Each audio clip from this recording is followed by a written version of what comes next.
right. Hey there, it's me, Lori Sunathirda. I hope you're having a great day.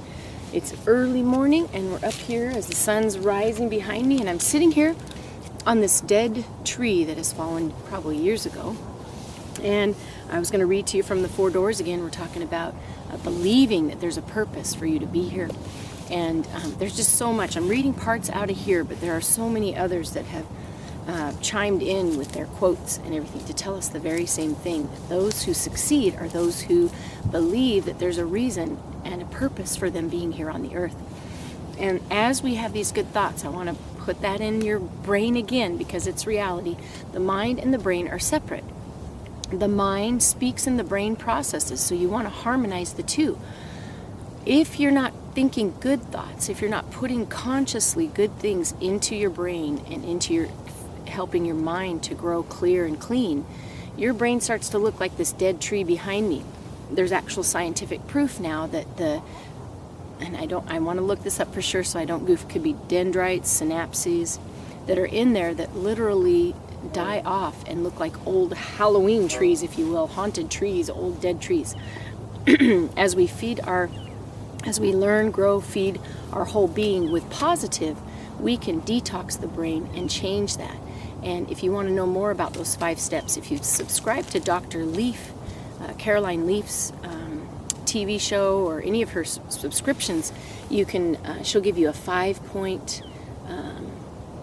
steps to detoxing your brain, and it doesn't take just 21 days, but it does take 3 sets of 21 to actually completely detox. But it's really not, this isn't about a diet.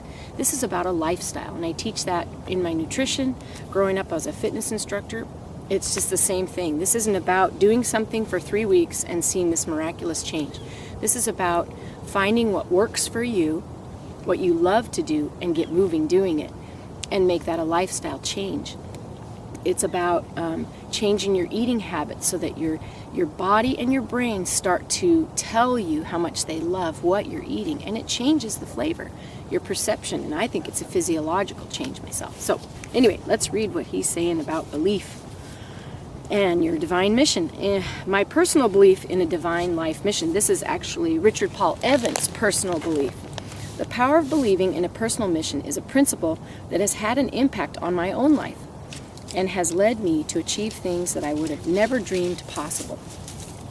When I was 12 years old, my grandfather, a very spiritual man, gave me a blessing in which I was told that I would someday walk with the royalty of this earth. And this was when he was a small kid, I held to his words through the difficulties of my childhood and teenage years. Still, by my late 20s, my grandfather's blessing seemed just as far away as it had to me as a boy.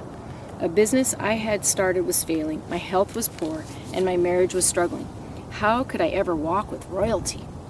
One evening I went back to my grandfather to see if he had another blessing. He thought about it for a moment and then said, "Yes, I do." He again placed his hands on my head and began to repeat almost verbatim the same blessing he had pronounced almost 20 years previous, with one exception. He added a line, "My beloved grandson," he said, "you are about to embark upon a mission that will touch the hearts of the children of men in a way you cannot fathom." I went away confused. How could this be? I wondered. Yet something in my heart believed his words. A few months later, I began writing a little Christmas story called The Christmas Box. And I highly recommend that book. It's super, and we're getting on close to Christmas. This is perfect timing. The Christmas Box, a book that spread throughout the world with more than 8 million copies in print worldwide. 5 years later, I was invited to lunch at the home of former President George Bush and Barbara Bush in Houston, Texas. With us that day were their son, President George W. Bush, and British Prime Minister John Major. That evening, as I took the podium to speak at Mrs. Bush's literacy conference, I glanced down the front row of the auditorium where I saw the First Lady, 2 U.S. presidents, and a British Prime Minister. Then I looked out over the audience of thousands and said, "Mr. Bush, I would be remiss to let this moment pass. When I was 12 years old, I was told that someday I would walk with the royalty of this earth. Tonight you see the fulfillment of a promise to a small boy."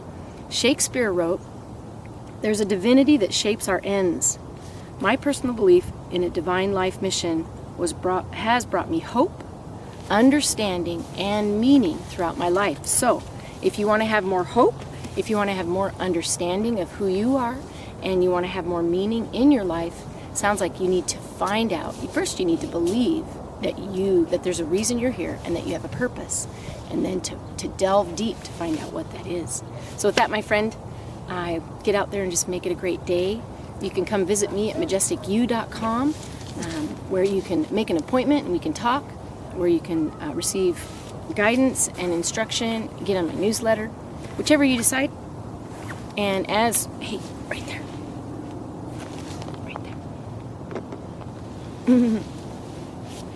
And actually, I've been doing this video and I don't even know if I'm in it. I might not even be in it. So I love you, I believe in you, and like I said, just get out there and make it a great day, and I'll talk to you again soon. Bye for now.